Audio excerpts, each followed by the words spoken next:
Shalom Bapak Ibu Jemaat yang dikasihi Tuhan.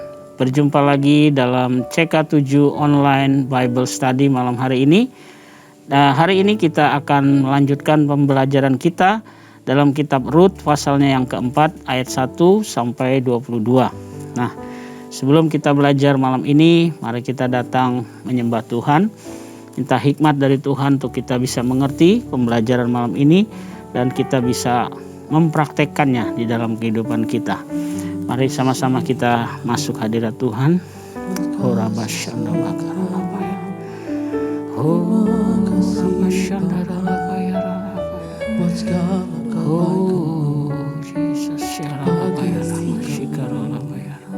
Terpujilah nama Haleluya.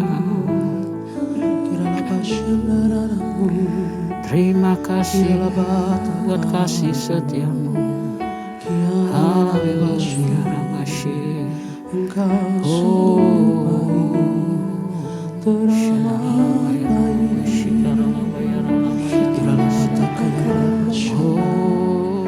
Kiralah pataka ya rala baru. Kiralah hidupku dalam tangan-Mu, oh Yesus. Amin. Setiap langkah Kau tetapkan bagiku. Walau kadang ku tak dapat mengerti jalan-Mu, tetap ku percayakan hidupku. Sebab aku ini hamba-Mu, oh Yesus. Jadilah padaku seturut firman-Mu. Engkau Tuhan yang selalu menggenapi janji-Mu. Rancangan-Mu terbaik bagiku. Yesus, ku percaya. Yesus, sungguh ku percaya. Rencana-Mu yang ajaib terjadi di dalamku. Yesus, sungguh ku percaya.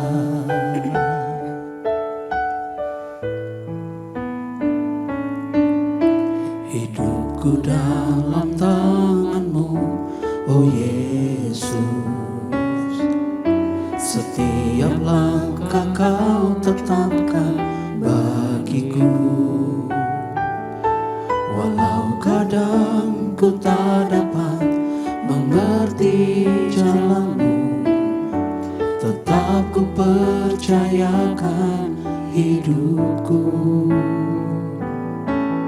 Sebab aku ini hamba-Mu, oh Yesus. Jadilah padaku seturut firman-Mu. Engkau Tuhan yang selalu menggenapi janji-Mu. Rancangan-Mu terbaik bagiku. Yesus, ku percaya. Yesus, sungguh ku percaya. Rencana-Mu yang ajaib terjadi di dalamku. Yesus, sungguh ku percaya. Yesus, ku percaya. Yesus, sungguh ku percaya. Rencana-Mu yang ajaib terjadi di dalamku. Yesus, sungguh ku percaya. Yesus, ku percaya. sungguh ku percaya. Rencanamu yang ajaib terjadi di dalamku, Yesus, sungguh ku percaya. Yesus, ku percaya. Yesus, sungguh ku percaya.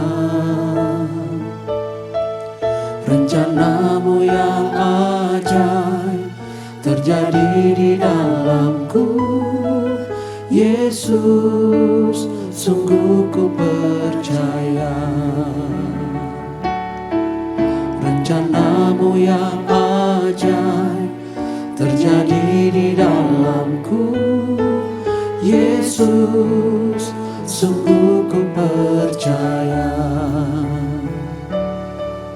Rencanamu yang ajaib terjadi di dalamku, Yesus, sungguh ku percaya. Kami percaya dengan segenap hati, kami akan janji-janji Kau yang menuntun selalu kau genapi setiap langkah kami. Iralah basyana rala percaya Tuhan. kuriala bata karala boshana kiara la basyana kuriala bata karala boshana. Haleluya. Irala bata kayara la irala basyana rala Terima kasih. irala la bara la basyana irala la bata karala Bersyukur saat ku berjalan, kasih-Mu menerangi langkahku. Takut bimbang, karena ku tahu Kau bersamaku. Kau lebih tahu yang terbaik bagiku. Kau lebih sanggup pulihkan hidupku.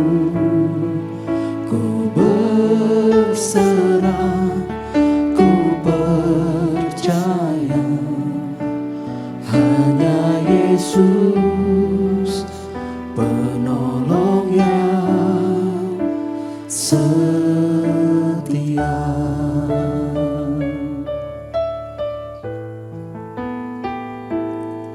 Saat ku berjalan, kasih-Mu menerangi langkahku.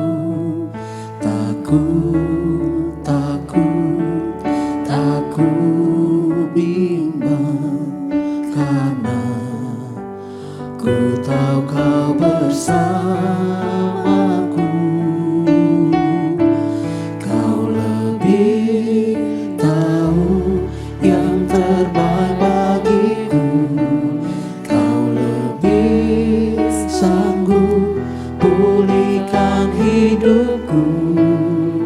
Ku berserah, ku percaya, hanya Yesus penolong yang setia.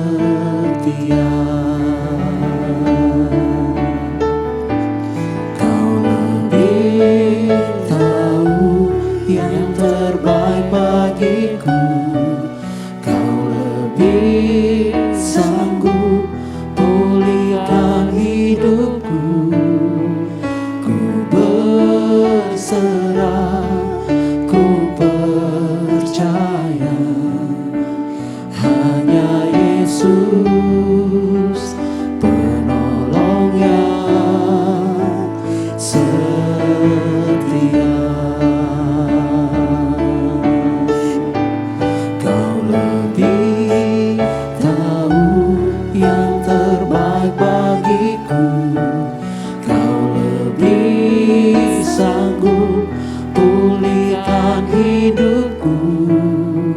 ku berserah, ku percaya hanya Yesus penolong yang setia.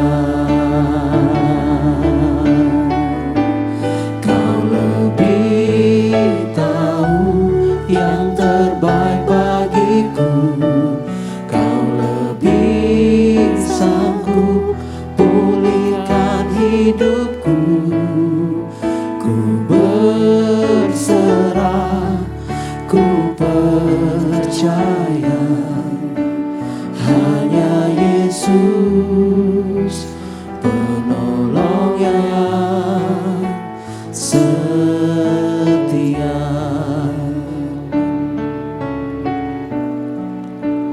Hanya Yesus penolong yang setia.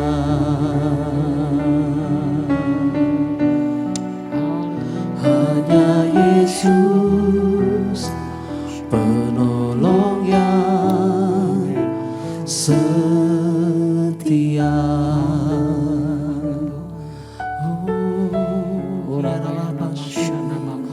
Kaulah penolong yang setia.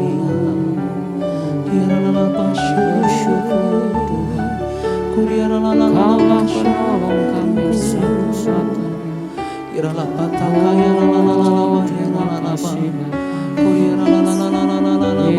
kasih bersyukur.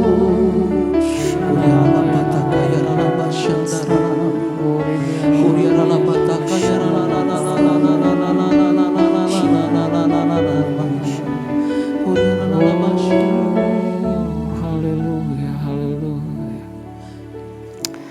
Kami bersyukur Bapa, terima kasih buat malam hari ini. Kembali Tuhan memberi kami kesempatan untuk kami belajar firman-Mu. Terima kasih, biarlah Kau hadir di tengah-tengah kami, di rumah-rumah yang ada. Kau hadir untuk mengajar kami ya Tuhan. Karena itu turunkanlah hikmat-Mu bagi kami semua, supaya kami bisa mengerti kebenaran firman-Mu malam ini. Di dalam nama Tuhan Yesus kami berdoa. Haleluya. Amin.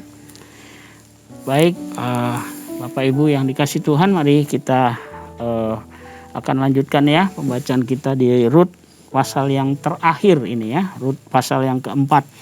Ya, kitab ini kita akan bagi, nanti kita akan lihat dari 4 bagian ya. Yang pertama kita akan lihat dulu nanti dari ayat 1 sampai yang ke-8 ya. Saya akan bacakan buat kita. Rut pasal yang keempat, judul perikopnya Rut menjadi istri Boas. Boas telah pergi ke pintu gerbang dan duduk di sana. Kebetulan lewatlah penebus yang disebut Boas itu. Lalu berkatalah Boas, "Hai saudara, datanglah dahulu kemari, duduklah di sini." Maka datanglah ia lalu duduk. Kemudian dipilihnyalah 10 orang dari para tua-tua kota itu dan berkata, "Duduklah kamu di sini." Maka duduklah mereka.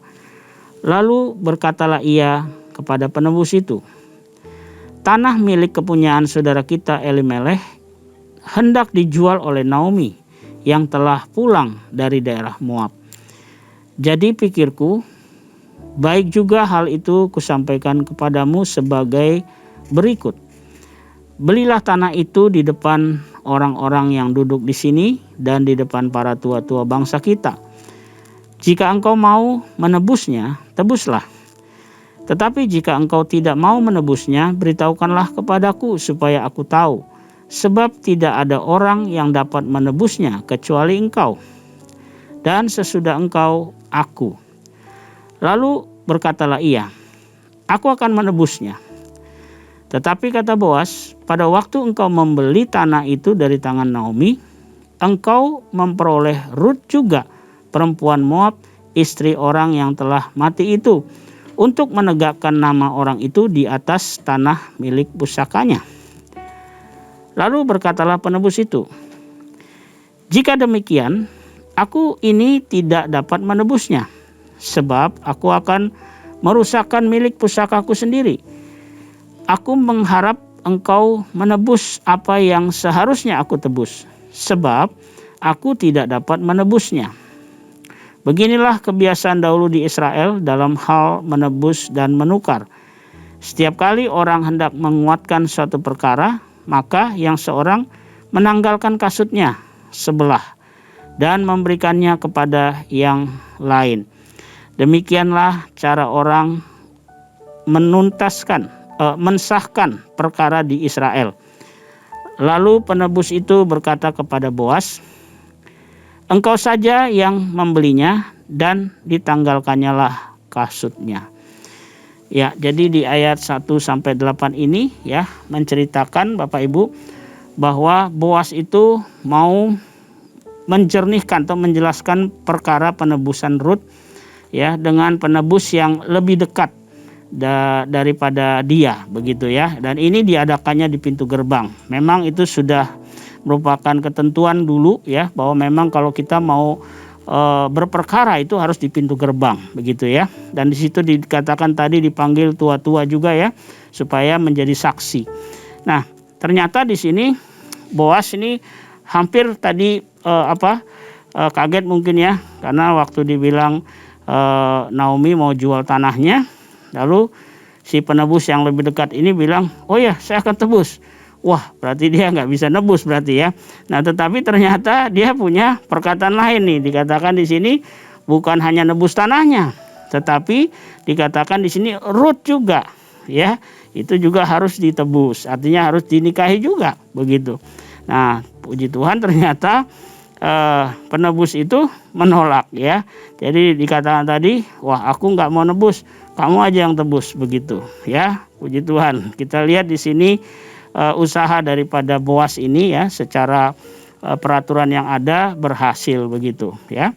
Nah, kita lanjut nih ya. Sebelum masuk di berikutnya kita baca lagi di 9 dan sampai 12 ya. 9 sampai 12 dikatakan di sini, kemudian berkatalah Boas kepada para tua-tua dan kepada semua orang di situ, kamulah pada hari ini menjadi saksi bahwa segala milik Elimelek dan segala milik Kilion dan Mahlon aku beli dari tangan Naomi.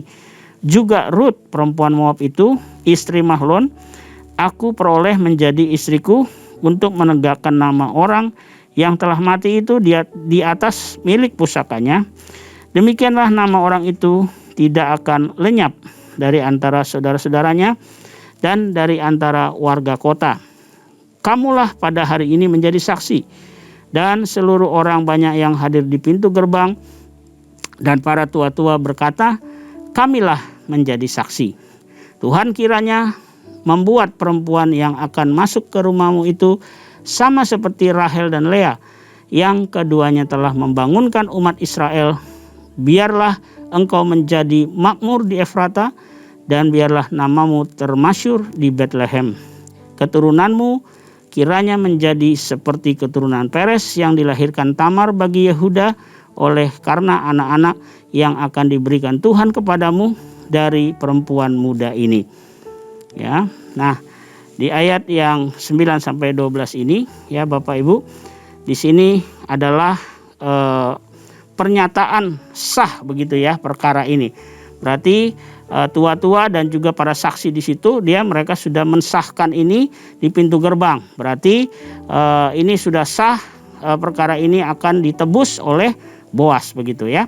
Nah, selanjutnya di ayat yang ke-13 sampai 17 ya.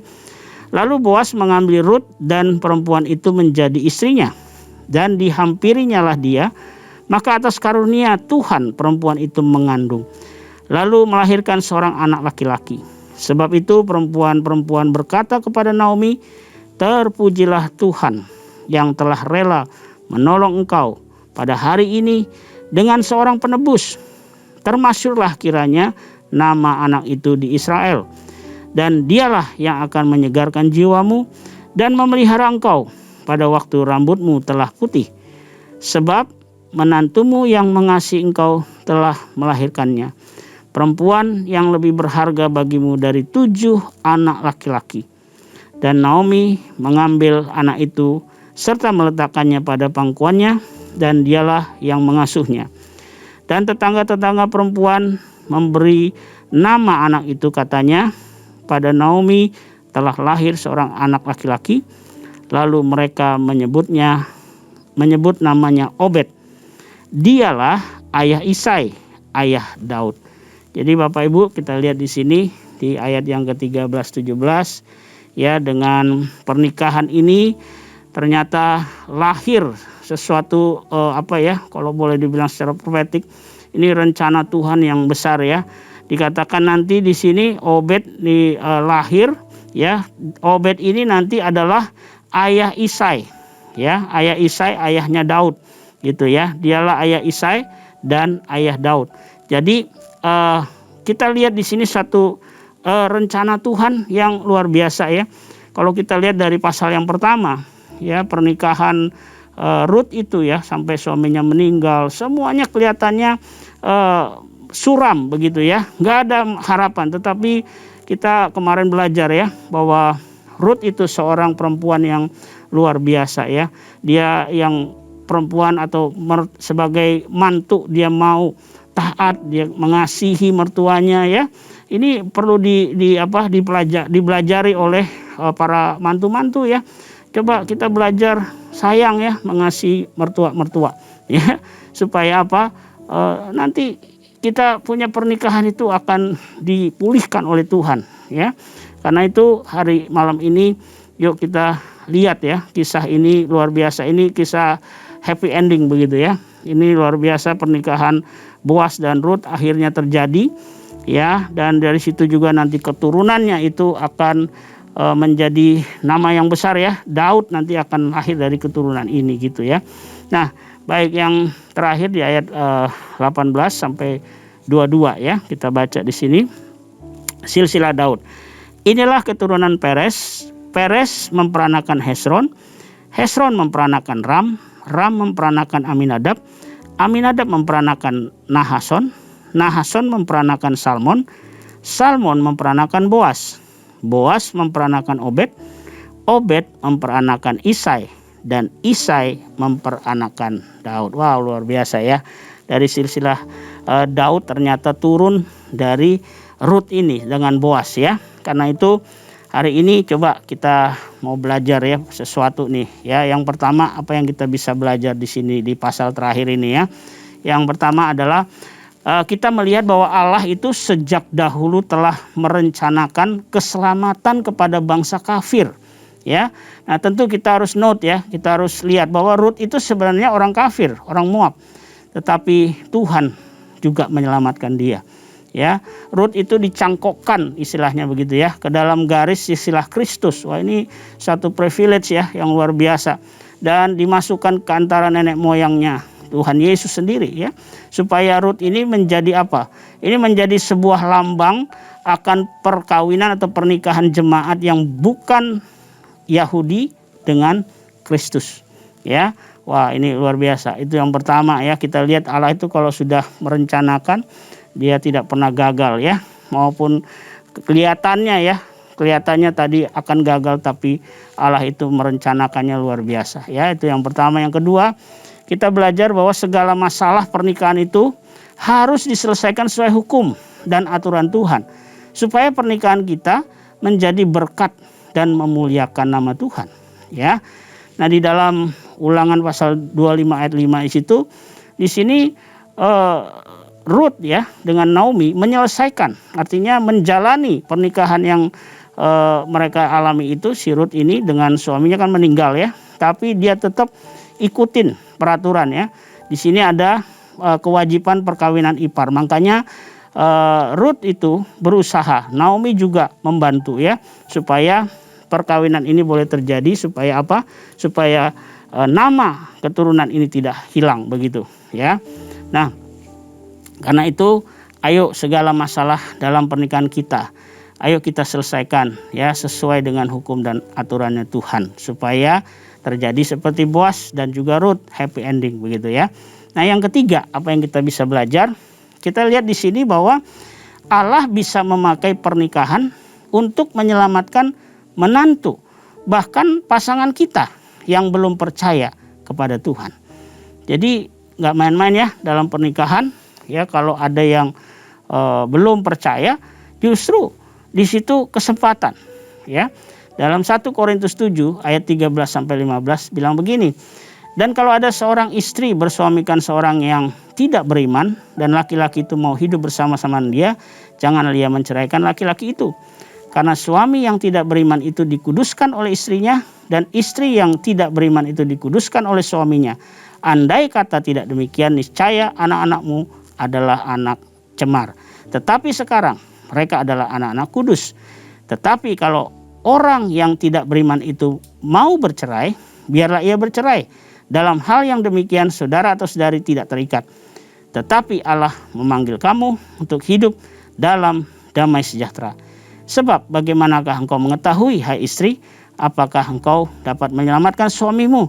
Atau bagaimanakah kau ketahui, hai suami, apakah engkau akan menyelamatkan istrimu? Jadi di sini ada satu pelajaran ya. Kalau misalnya sebuah pernikahan itu salah satu masih belum percaya, ya, tetap kita berharap sama Tuhan ya. Tetap kita ikuti aturan daripada firman. Supaya apa, Bapak Ibu? Supaya pernikahan kita boleh berbahagia akhirnya dan boleh memuliakan nama Tuhan. Ya, jadi malam hari ini yuk kita melalui kisah Rut ini ya, sampai di akhir pasal ini kita melihat Tuhan itu merancang sebuah peristiwa ya, peristiwa dalam pernikahan yang kelihatannya awalnya itu sudah suram ya, ada yang meninggal, suaminya meninggal ya, lalu menantunya juga ya, di sini si Rut juga si suaminya juga meninggal. Ini satu yang suram, yang artinya nggak ada harapan. Tetapi ketika kita taat kepada hukumnya Tuhan, ya, kita ikuti aturan yang ada, maka Tuhan bisa menyelamatkan, bahkan memulihkan pernikahan kita. Ya, saya berdoa malam ini di rumah-rumah ya, siapapun kita yang hari ini mendengar, biarlah kita belajar dari kisah Rut dan Naomi ini ya. Kita belajar jadi mertua yang benar-benar mengasihi mantu ya. Kalau ada damai sejahtera ya, kalau kita mantu dan juga mertua itu hidupnya damai, kan ada damai sejahtera itu ada di rumah ya. Karena itu mari malam ini ya, bagaimanapun kondisi pernikahan kita, mungkin di sini ada pernikahannya yang sedang hancur ya, ada yang sedang mungkin seperti Rut ya, mungkin suami kita dipanggil Tuhan ya, tetapi kita tetap percaya bahwa Allah punya rencana yang indah di dalam kehidupan kita. Ya, mari kita berdoa. Saya mau berdoa buat Bapak Ibu dan jemaat di rumah. Mari kita tundukkan kepala, satukan hati berdoa. Bapa, kami bersyukur buat malam hari ini. Kami mengakhiri kitab Rut pasal yang keempat ini. Kami percaya melalui pelajaran malam hari ini, kami terus boleh belajar ya Tuhan, melihat sebuah pernikahan yang hancur sebagaimanapun. Kalau Tuhan yang ikut campur tangan, maka segala sesuatunya boleh dipulihkan oleh Tuhan. Bahkan sampai akhirnya kami boleh melihat rencanamu yang dahsyat dan ajaib itu Tuhan. Terima kasih, tolong semua jemaatmu yang ada di rumah-rumah. Mungkin ada mereka yang keluarganya sedang dalam masalah. Tuhan campur tangan. Tuhan tolong supaya mereka boleh dipulihkan oleh Tuhan. Terima kasih Bapa. Mungkin ada yang sakit, Tuhan sembuhkan oleh biru-biru-Mu ya Tuhan. Terima kasih Bapa, terima kasih. Malam ini sebelum kami berpisah satu dengan lain, kiranya Tuhan memberikan berkat-Mu bagi kami semua. Mari jemaat yang dikasihi oleh Tuhan, kita angkat kedua tangan kita dan arahkan hati kita kepada Tuhan. Pulanglah dan terimalah berkat yang berlimpah-limpah dari Allah Bapa kita, kasih karunia dalam Anak-Nya yang tunggal Tuhan kita Yesus Kristus, dan persekutuan yang manis dengan Roh Kudus menyertai kita semua, mulai saat ini sampai Maranatha. Tuhan Yesus akan datang kembali seperti janjinya untuk menjemput kita semua di awan-awan yang permai, bahkan untuk selama-lamanya. Mari kita yang percaya dan diberkati Tuhan sama-sama katakan amin. Selamat malam, selamat beristirahat. Kiranya Tuhan memberkati kita semua. Amin.